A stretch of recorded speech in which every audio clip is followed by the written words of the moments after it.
Arlington National Cemetery, Washington, and the final resting place of one of America's greatest heroes.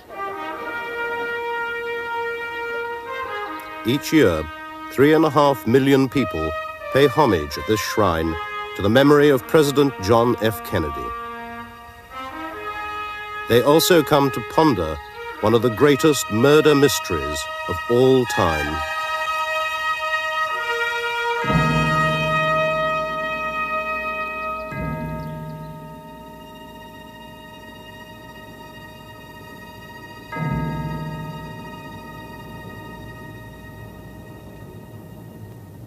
There was a monstrous cover-up of everything. I know it, and so do the people who covered it up. It angers me terribly that we don't know the truth. And the arrogance of those in power that continue the cover-up and the lie is beyond tolerance. We're not a free country anymore because the people who are smart enough and powerful enough to take out a president like that and get away with it for 25 years are probably involved in other areas of the government. In other words, the country is being run by people we did not vote for. If it could be done to John F. Kennedy in 1963, it could be done to another president in the future. And we can't afford to have coup d'etats in America, no matter how cleverly orchestrated and sinisterly contrived they may be. That cannot be permitted to happen. And the way in which you prevent that from happening is to expose those elements of government and society in this country that were responsible for the killing of John F. Kennedy. The southeast corner window of the 6th floor of the Texas School Book Depository, Dallas. According to the official verdict, the spot where a lone gunman, Lee Harvey Oswald, fired 3 shots into Dealey Plaza, striking the president from behind as he rode in a motorcade down the center of Elm Street. And each year on November the 22nd, an informal gathering on the grassy knoll of people skeptical of their government's conclusion. And in honor of the events that took place here in November 1963. One moment, please. Until now, the world has been asked to accept the Warren Commission's verdict on the death of John F. Kennedy. New evidence that exposes the complex and sinister forces that brutally murdered the President of the United States 25 years ago will be shown here for the first time.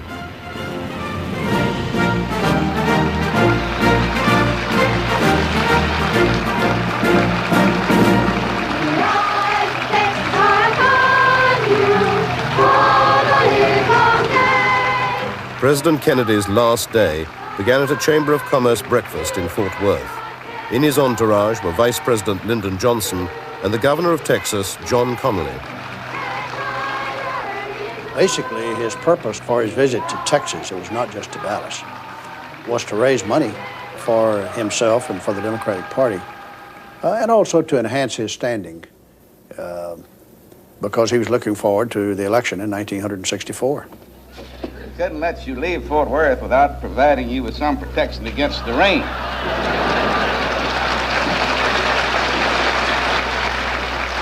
I'll put it on in the White House on Monday. If you'll come up there, you'll have a chance to see it there. His second engagement of the day was a luncheon in Dallas, a 6-minute flight away on Air Force One. And now the Lord bless you and keep you. The Lord lift up his countenance upon you and be gracious unto you. The Lord cause his face to shine upon you and give you peace both now and forever. Amen. From the dark, overcast, the drizzling rain of Fort Worth to the bright sunshine when we landed at Love Field in Dallas, it promised to be an absolutely spectacular day for the president, for the vice president, for me. I was governor of the state. Ms. Connally and I rode in the car with the president and Mrs. Kennedy. He got a very, very warm reception. Schools had turned out. The school children were lining the street by the thousands. They were applauding, and it was a very happy, joyful occasion, really. 2 cars back from the presidential limousine was Senator Ralph Yarborough with Lyndon and Lady Bird Johnson. As we approached the city and then finally turned down Main Street toward the Trinity River, the crowd increased as we got to the heart of Dallas. And it's one of the most enthusiastic crowds I saw in any city we were in Texas on that tour. That's on the sidewalks. Now, if you looked up in the upper stories, I never saw a single smile at any window I looked at. Some looked down and looked like with dislike on the faces. Nellie turned to the president and said, "Mr. President, you can't say now that they don't love you here in Dallas." And within a matter of a few seconds after that, we turned on Elm Street to go down to get on the Stemmons Freeway to go out to the Trade Mart where the luncheon was being held. And that's when the shots occurred. I heard what I thought was a rifle shot. I immediately reacted by turning to look over my right shoulder because that's where the sound came from. I didn't see anything out of the ordinary and was in the process of turning to look over my left shoulder when I felt a blow in the middle of my back, as if someone had hit me with a doubled up fist, about like that. The blow was of such force that it bent me over, and I immediately saw that I was covered with blood. And I knew I'd been hit. And I said, "Oh my God, they're gonna kill us all." And I heard another shot that was a loud shot almost like that. And immediately I saw blood and brain tissue all over the back of the limousine. I knew then that the president had been fatally hit because Ms. Kennedy then, I heard her say, "My God, I've got his brains in my hand." The Secret Service in the car in front of us kind of casually looked around, looked up at the back of them and rather slow to react. And it went under the underpass, and as we came up on the other side, I could see then the president's car, and there was Hill, whom I knew as a Secret Service man assigned to protect Mrs. Kennedy.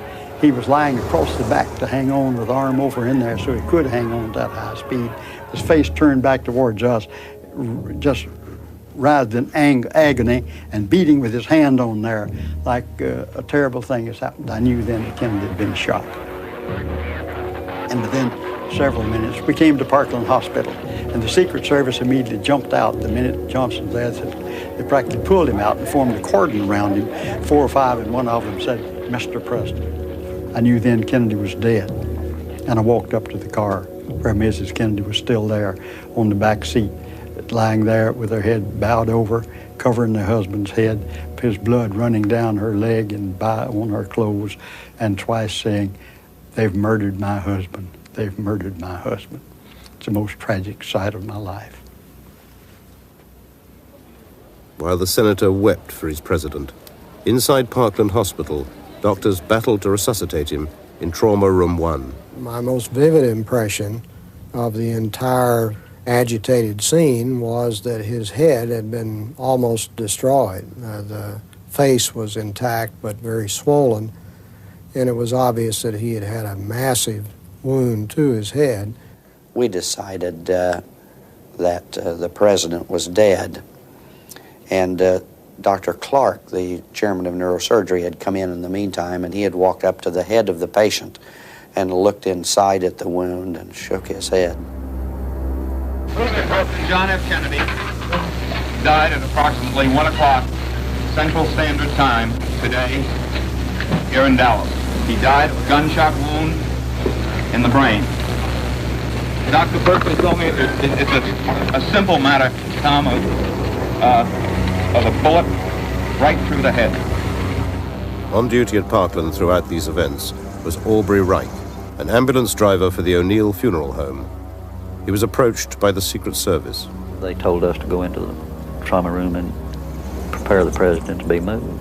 And had his head wrapped in sheets.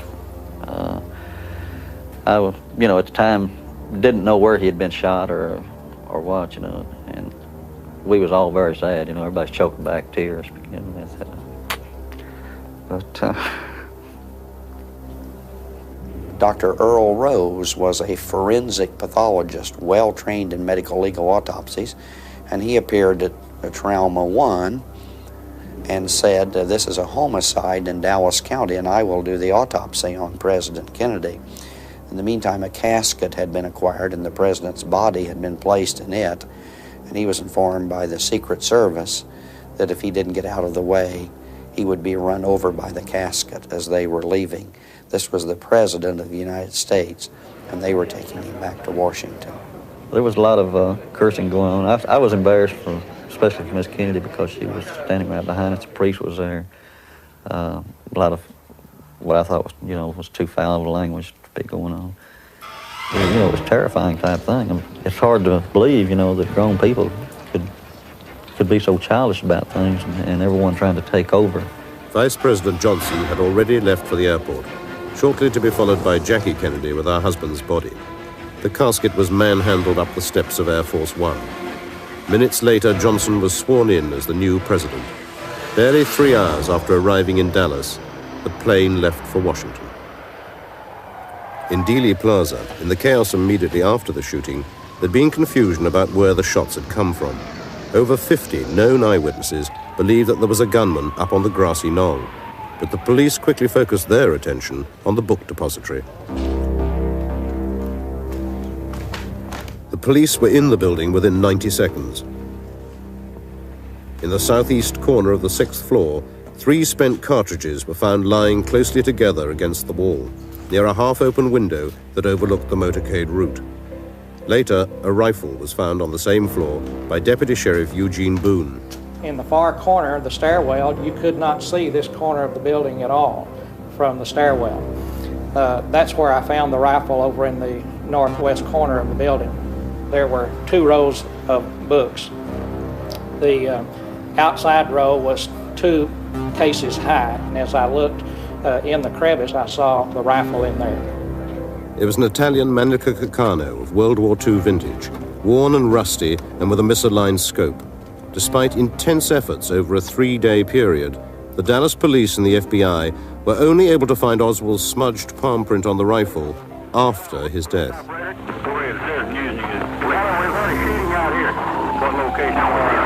Between Marsalis and Buckley, it's a police officer. Somebody shot him. There's been a police car. 45 minutes after the assassination, a police patrolman, J.D. Tippett, was shot dead in the Oak Cliff area of Dallas, 3 miles from downtown. Squad cars swiftly converged on the Texas Theater, a mile from the scene of the shooting. A man, behaving suspiciously, had slipped inside without paying and disappeared into the upper balcony. One of the first police officers on the scene was Paul Bentley. I came down from the balcony and entered the theater from this door right here. Oswald was sitting in this chair, and just as I entered, he jumped up as McDonald came up in front of him, Officer McDonald. He immediately pulled a gun from his waist. As I saw him pull the pistol, I dove over the seats and came down on the side of Oswald, or the suspect. Struggling with him, I scraped his forehead with the bottom of this ring. I had some of the skin from his forehead under the ring when I got to the City Hall. I didn't shoot him because at that time other officers had converged, and I was afraid if I did miss, I might hit another officer.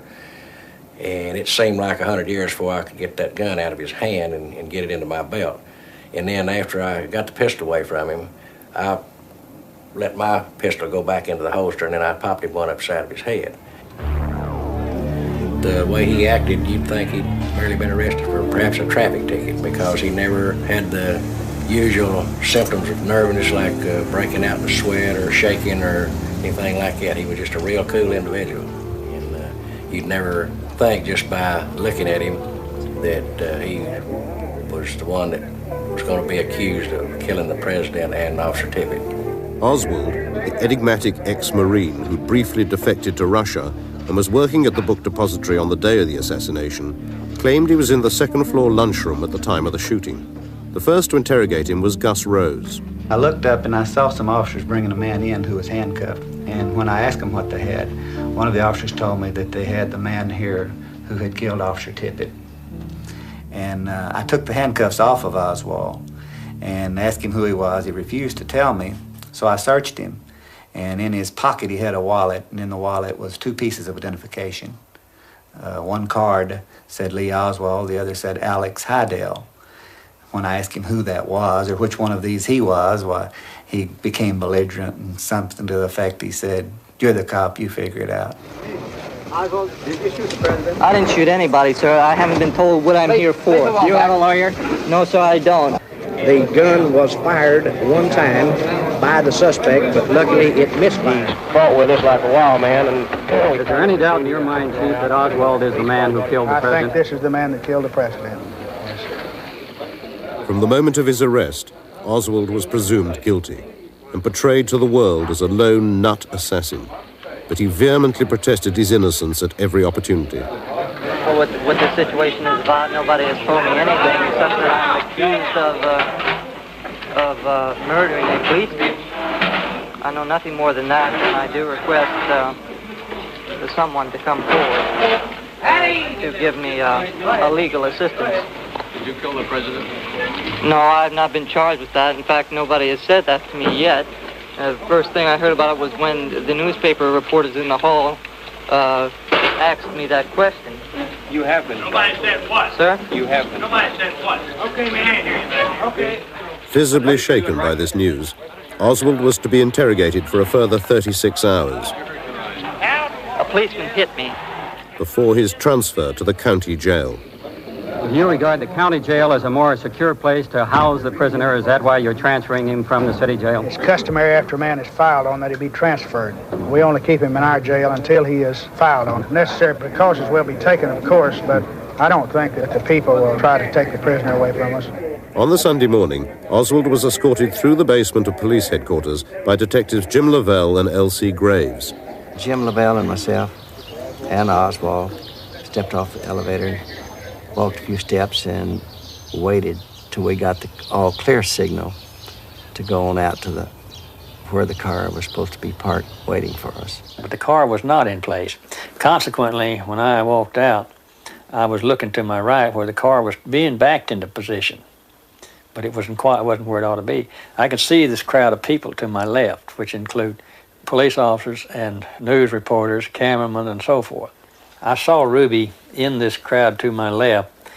He was standing on the front with a pistol in his hand down at his side. I caught him out of the corner of my eye, and then I started, of course, getting loose from Oswald where I could grab the gun. But before I could grab the gun, he had already gotten one shot off, so I grabbed his wrist and the gun simultaneously and just spun around with him. There's the prisoner. There is Leon. He's been shot. Shot rang out. Mass confusion. The man with a Had I not got that gun, he may, in the excitement, shot off some more rounds because he was still squeezing on that trigger in an attempt to shoot that pistol again.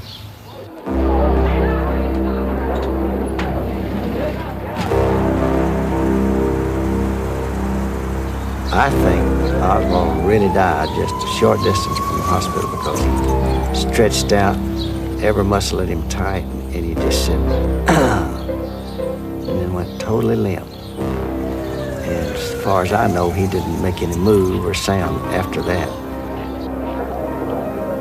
Mr. Oswald died at 1:07 our time in the operating room of the gunshot wound which he had received.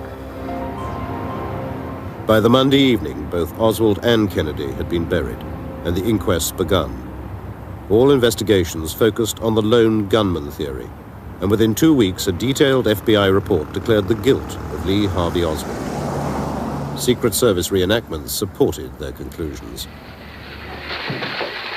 In March the following year, sentence was passed on Jack Ruby. We, the jury, find the defendant guilty of murder with malice as charged in the indictment and assess his punishment at death. Meanwhile, the Warren Commission, charged by President Johnson to find the truth, operated almost entirely in secret. Based in Washington, the commissioners finally came to Dallas. Their spokesman was former CIA Director Allen Dulles. Are you convinced that he was shot from the school book depository? Well, I think we better leave all that, you know. The evidence report will cover all of that, and we'll get into that. But that question might lead to a lot more. And Earl Warren, Chief Justice of the Supreme Court, also came with Commissioner Gerald Ford, a future president. The prime purpose of their visit was to interview Jack Ruby, who had appealed against his sentence. A frightened man, he claimed he could not talk freely in Dallas and begged 8 times to be taken to Washington to testify. The commissioners left, ignoring his pleas. Everything pertaining to what's happening has never come to the surface. The world will never know the true facts of what occurred, my motives. The people that had so much to gain and had such an ulterior motive for putting me in a position I'm in will never let the true facts come above board to the world. Now, these people are in very high positions, Jack? Yes.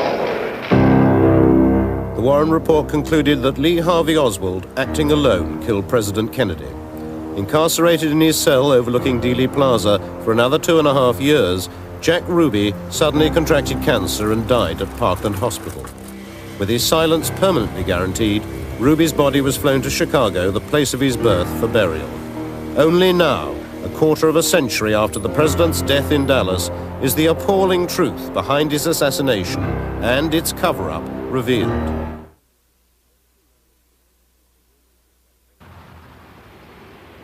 Secretary Marilyn Sitzman, on the morning of the assassination, joined her boss, Abraham Zapruder, an enthusiastic home movie maker, on the grassy knoll. His film of the passing motorcade was to become the most detailed and gruesome record of the president's death. We were looking around to see where would be a good place to be. And he looked here and he said, well, this standing up here would be a good shot. But he said, I got vertigo and I can't stand up there by myself. Would you stand behind me and hold on to me? I said, sure, why not? So he gets up here, I get up behind him, and I'm holding on to him. And he started filming about, just before they came around the corner. And we're filming, they come around the corner and start coming down, and they're, you know, waving at everybody. And then we heard what to me sounded like 2 firecrackers. You know, it was starting to get a little confusing because you could see things happening in the car, and you didn't quite get what was happening until they got right here in front of us, and the third shot hit Mr. Kennedy right in his head. We knew what happened. This harrowing footage, after examination by the FBI, was immediately purchased by the publishers Time Life and locked away from public scrutiny. Were it not for photo analyst Robert Groden, who gained access to the original and worked on it secretly, its real significance may have remained hidden forever. We had been told that the president had been shot from behind, from the Texas School Book Depository. If that had happened, he would have been thrown forward, the transfer of momentum of the bullet striking him in the rear of the head. But what we saw was the exact opposite. When he was struck, he was thrown to the rear and to the left, indicating a shot from the grassy knoll. The knowledge that we had been lied to scared me.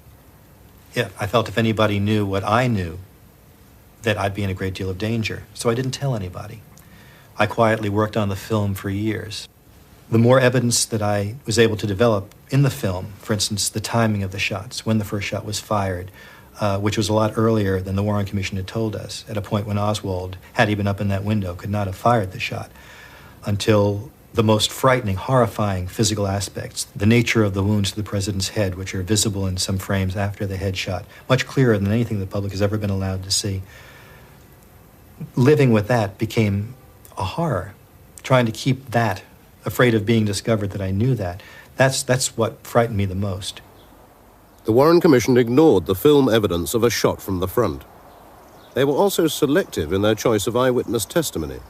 2 members of the Willis family told them of hearing shots fired from behind the president's car. However, other vital evidence they tried to offer went unrecorded. The implication was persuading, yes, ma'am, because all they wanted to know was 3 shots that probably came from the depository building, which I never have doubted. That's about all they wanted to hear. That about all got into the Warren Commission, really, that I heard 3 loud shots from the Texas depository. The headshot seemed to come from the right front. It seemed to strike him here, and his head went back, and all of the brain matter went out the back of the head. It was like a red halo, a red circle with bright matter in the middle of it. It just went like that. It was a terrible time. You cannot imagine seeing this. You knew it happened, but you didn't want to believe it. The particular headshot must have come from another direction besides behind him, because the back of his head blew off, and it doesn't make sense to be hit from the rear and still have your face intact. So he must have been hit from another position, possibly, in the front or over to the side. I really don't know where. But the back of his head blew off. So I am very dead certain at least one shot, include the one that took the president's skull off, had to come from the right front. And I'll stand by that to my death, over my mother's grave. The doctors at Parkland Hospital who tended the president minutes after the assassination also saw a head wound compatible with a shot from the front. I could see that he had a large, about 7-centimeter opening in the right occipital-parietal area. A considerable portion of the brain was missing there, and the occipital cortex, the back portion of the brain, was lying down near the opening of the wound, and blood was trickling out. Almost a fifth or perhaps even a quarter of the right back part of the head in this area here had been blasted out, along with probably most of the brain tissue in that area. The president's body was flown in Air Force One directly from Dallas to Washington. Accompanied by Jackie Kennedy, the ornamental bronze casket was unloaded at Andrews Air Force Base, apparently to be driven straight to the Naval Medical Center at Bethesda for the official autopsy. It was here that Commanders Humes and Boswell, with Colonel Fink, were making their preparations for the autopsy of the century. Assisting them was medical technician Paul O'Connor. The morgue door burst open and 6 or 7 men came carrying this casket in and set it on the floor next to the table, autopsy table. As I remember, this casket was a type of casket that was a cheap shipping type of casket. What I mean by a shipping casket is that it's not a very ornamental casket. It's not very expensive. It's a very plain casket. This is not the casket in which Al Reich placed the president's body at Parkland Hospital, Dallas. It was a expensive bronze-colored type. It was a bronze casket. One of the most expensive that we had in stock. It was a white satin lining inside the casket. We wrapped him in one of the sheets and just placed him in the casket that way. The casket was opened, and inside was a slate gray rubber body bag with a zipper that ran from the head all the way down to the toes. It's the kind of body bag that you find people that were carried out of a disaster in. We unzipped the body bag, and inside was the body of the president. We put the body on the table.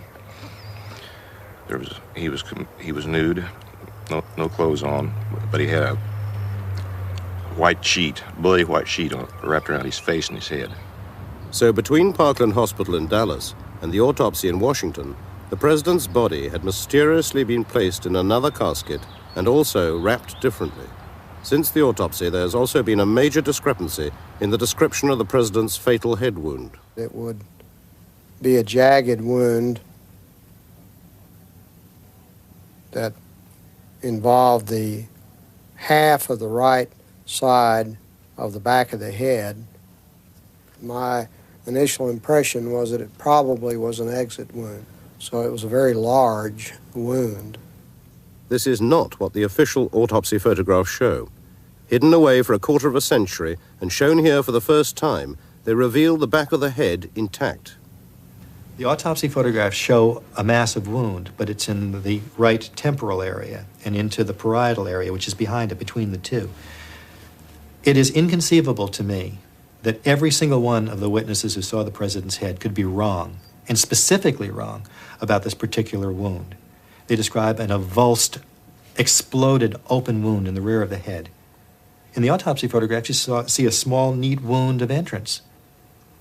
It's obvious to me that those photographs have been faked. When I first saw the pictures of the president's body, so-called wounds, what really struck me was especially the head wound. They showed a nice little neat round bullet hole in the back of his head. Well, actually, what I saw was the whole side of his head blown off. It was gone. I don't know where those things came from, but they're totally wrong. Every one of them. In 1964, the Warren Commission dealt with this evidence by not looking at it. It was made available to them. They felt if they looked at it, they would have to deal with it and publish it, so they didn't deal with it. In 1977, around that time frame, the House Assassinations Committee had the photographs. What they did with it was even less excusable. They had the photographs, they had the questions that were brought to them about the photographs, and they did not allow the Dallas doctors, the most important witnesses in this particular area of the evidence, to even view them. And the reason seems quite clear. If they have the best eyewitnesses looking at the photographs saying that's not the condition of the president's head, then you not only have a conspiracy to kill the president, but absolute proof of the conspiracy to cover it up after the fact, because the only people who had the photographs were the government. If somebody faked those photographs, it was someone within the government, someone who had access to those photographs. But there are further disturbing indications of manipulation of the medical evidence in the hours prior to the autopsy at Bethesda. Dallas doctor Robert McClelland. I would estimate that about 20% to 25% of the entire brain was missing. My job in working with autopsies was to remove the brain. What struck me was when we removed the sheet, I looked down, I said, my God, he didn't have any brains left, literally. I was just astounded by it. I think everybody else was too, because there was just a gasp throughout the room. There was no brain to be removed at all.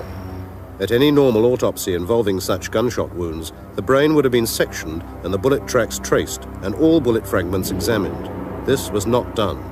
A vehement critic of the government's handling of the medical evidence is also one of the world's leading forensic pathologists, Dr. Cyril Wecht. If the brain was not sectioned, then there could be no visualization of its interior. It's as if it never existed.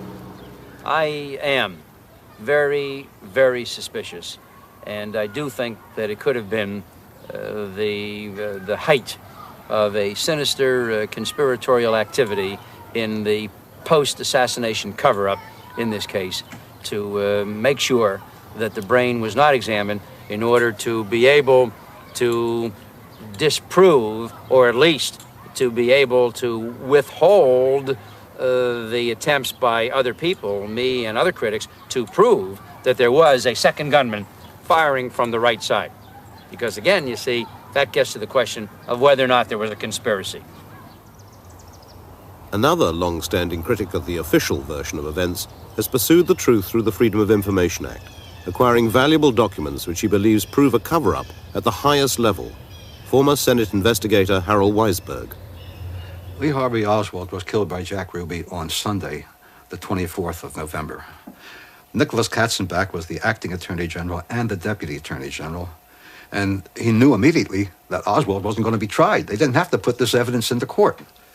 So he takes a lawyer's yellow Lego pad, he writes out in longhand a memorandum to Bill Moyers, that was the channel to Lyndon Johnson, and in essence he says, we got to convince the world that Oswald was a lone assassin and that the evidence was such that he would have been convicted if he'd gone to trial. This is before they collected any evidence. This was Monday morning, Monday after the assassination.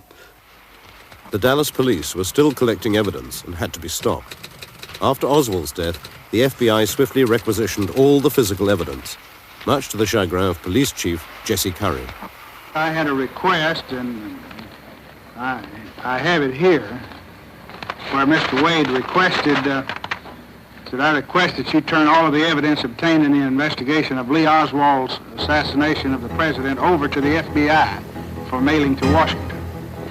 We're turning all of our physical evidence over to the FBI. This was on the direct orders of the head of the FBI, J. Edgar Hoover. Here you have the greatest police agency in the world. They're supposed to keep the president alive. He's killed in broad daylight on the streets of a modern American city. How can Hoover possibly admit that he couldn't know about this and he couldn't prevent it? There was only one way, by having a nut who was all alone to it. There was nobody to squeal on. So, from the beginning, J. Edgar Hoover had an instant vision. Oswald was a lone nut assassin, and that's all that anybody ever considered, anybody in official position. you can say, let me try and understand what the government did, how it worked this way. And you can understand that maybe for a couple of days, they didn't want the truth to come out because they didn't know what was going to happen. They didn't want to frighten people. They wanted to preserve domestic tranquility. Was there going to be an attack on Lyndon Johnson or the Secretary of State? Was there going to be an invasion from abroad? Was this the beginning of a revolution? Those kind of things have to enter the thoughts of the people in authority in Washington. After a couple of days, when everybody knew this wasn't happening, then there's no excuse for the lying. The lie was that Oswald, a poor shot, fired his 3 bullets from the 6th floor window of the book depository in under 7 seconds.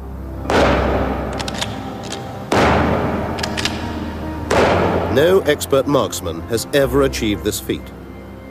The Warren Commission, basing its findings on the earlier FBI report, at first said 2 bullets had hit Kennedy, 1 in the back, 1 in the head, and 1 bullet had hit Governor Connolly. Their conclusions were thrown into disarray by eyewitness James Tague. I was standing right at the east end of the triple underpass on the sidewalk between Main and Commerce. And when the first shot, which I thought was a firecracker, happened and I heard 2 more, I ducked behind the triple underpass and actually did not see too much of what was going on until I looked out and the presidential limousine was going right by me under the underpass. At that time, Deputy Sheriff Buddy Walters said, "You have blood on your cheek."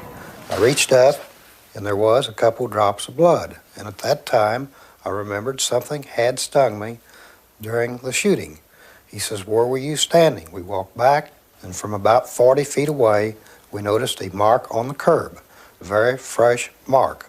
The FBI sends some agents from Dallas, and they file a report that says there's no mark there. It must have been eradicated by the brushes using to sweep the streets. You know, there'd be no streets left in the world if that happened, but it was accepted. But this wasn't even in the street, it was on the curbstone. So, of course, they couldn't get away with that. So the commission got after the FBI, and they sent Lyndall Schoenfeld, a photographic expert, down. And accompanied by Robert Gemberling, who was the case agent in Dallas on the assassination, they got the pictures, they spoke to the photographers, they went exactly to where a point was, and there it was. Except that it was a little bit different. Instead of a hole, you can see the difference in color, you can see the difference in texture, and I know because I've examined it at the archives. It's darker and smoother. Instead of a bullet hole or a nick made by a bullet, you've got it all smoothed over in darker color. So they dig it up, they take it back to Washington, they go through this incredible charade of making a scraping samples off and making a spectrographic analysis of what they know is not the evidence. They don't give a damn about the fact that underneath it is something that could have been a consequence if it hadn't been covered over. They have no questions about why would somebody want to hide this when the president is killed. And then they destroyed the spectrographic plate when I asked for it. At least they say they did. And the court said to produce it. They said it doesn't exist. The explanation?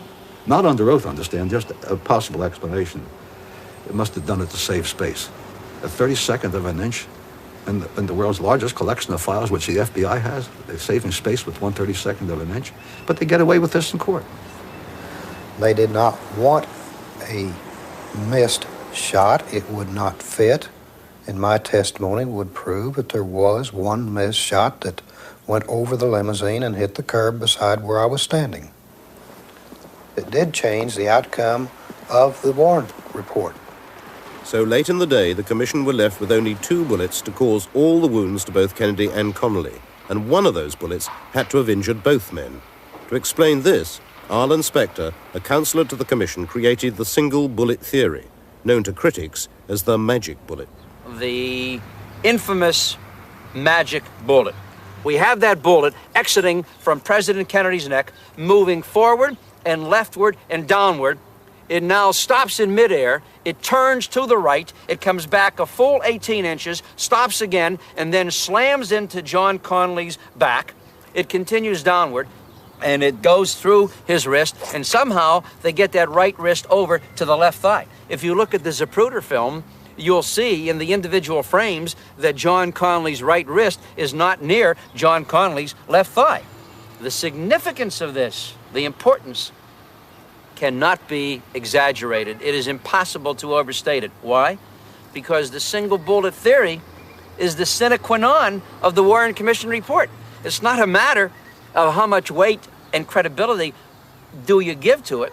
It's a matter of whether or not you have a single bullet theory that permits you to conclude that there was only one person firing, whether it was Oswald or anybody else in the world. If you don't have a single bullet theory, then you cannot have a sole assassin. And if you move to that point, then you're into conspiracy by definition. And that's why it had to stop with Oswald as a sole assassin. And that's why they came up with the single bullet theory.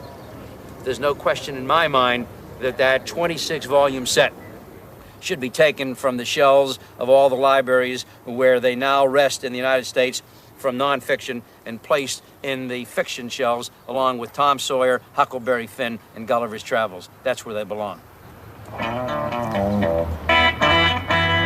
Straight out of the realms of cheap fiction, Chicago's tough West Side and the birthplace of a notorious son. Jack Ruby, small-time hoodlum and runner for Al Capone in the 30s, based his life around gambling, narcotics, and prostitution.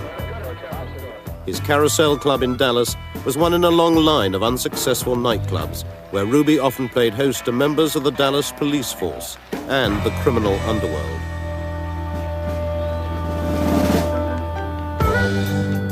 A fitness freak, Ruby swam in this pool at his apartment every morning, but internally, his life was in chaos. In the months preceding the assassination, his phone calls from the Carousel Club and this apartment to well-connected mob figures increased 10 and 20-fold, a pattern which had begun with the announcement in late April of President Kennedy's intended visit to Dallas. A distinguished journalist who knew Ruby well was Seth Cantor.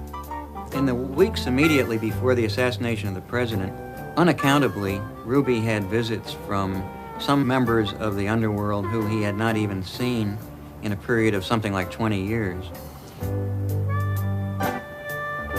In May of 1963, Ruby traveled to New Orleans to negotiate for one or more strippers for his club and dealt with a man named Harold Tenenbaum there. But New Orleans was and has continued to be controlled by a very powerful mafia figure named Carlos Marcello. Marcello, a leading target of the Kennedy brothers' war on crime, had sworn vengeance against them. His interests in Bourbon Street were first visited by Ruby in June 1963, ostensibly to recruit fresh flesh for his Carousel Club. This dancer at the show bar, known as Jada, was signed up by Ruby. But was she the cover for more serious underworld business? Ruby's connections with nightclub people in New Orleans meant that one way or another he was dealing with Marcello associates. He had telephone contacts and personal contacts with various well-known gunmen and thugs who regularly serviced the underworld in Chicago, Miami, Las Vegas, Houston, and in New Orleans. These underworld links were never investigated by the Warren Commission, who found no evidence of a conspiracy. They also found no connection between Ruby and Oswald. Interviewed for the first time, former nightclub singer Beverly Oliver has finally broken her silence of 25 years. I purposely have waited this long. I've always felt very threatened. You know, a lot of folks that gave testimony are no longer around to give testimony any longer. I didn't want to become a statistic. I didn't want to be one of those people that shot myself in the back of the head with a shotgun. One night in particular, I recall about 2 weeks prior to the assassination, being in the club. Parking lot separated his club, the Carousel, and the club that I worked at, the Colony Club. So in between shows, the showgirls from the Colony Club would go over to Jack's club and watch their show, and in their show breaks, they would come and watch our show. So I had trotted over there that night and was watching the show, and there was a girl that danced there by the name of Jada, and she was sitting at the table with Jack Ruby and another man, and I went and sat down with them to have a drink. As I sat down at the table, Ruby introduced me to the man sitting there at the table with he and Jada, and he said, "Beverly, this is my friend Lee." And after Jack Ruby went into the police station and killed Lee Harvey Oswald, it was then that I realized this was the man that I had met in the club 2 weeks prior to the assassination of Kennedy. Lee Harvey Oswald and Jack Ruby were linked together, and I don't know how, and probably I never will. But I know in my heart that man Lee Harvey Oswald, or the person that was shot in the basement of the police station, was the man that was in the club 2 weeks prior to the assassination. As a matter of fact, the next day, Jada gave an interview to the newspaper, and she said the same thing that I'm saying to you now, that she met Oswald 2 weeks prior to the assassination of Kennedy. However, unfortunate it is, Jada is dead, or so they tell me. Jack Ruby's close links with the Dallas police gave him easy access to their headquarters. On the assassination weekend, he was seen there several times, even correcting information about Oswald given out at a press conference. Was he stalking his prey? Billy Grammer was a police communications officer on duty the night before Ruby killed Oswald. Around 9 p.m., he received an urgent message from a caller who refused to identify himself. I thought I recognized the voice, but at the same time, I could not put a face or a name with the voice. And as we talked, he began telling me that we needed to change the plans on moving Oswald from the basement, that he knew of the plans to make the move, and if we did not make a change, the statement he made precisely was, "We are going to kill him." Billy Grammer reported the call, finished his shift, and went home to bed. He was asleep when Ruby, seen here on the edge of picture in his grey fedora, prepared to move in for the kill. There is the prisoner. Do you have anything to say in your defense? The first Billy Grammer knew of the slaying was the following morning when he switched on his television set.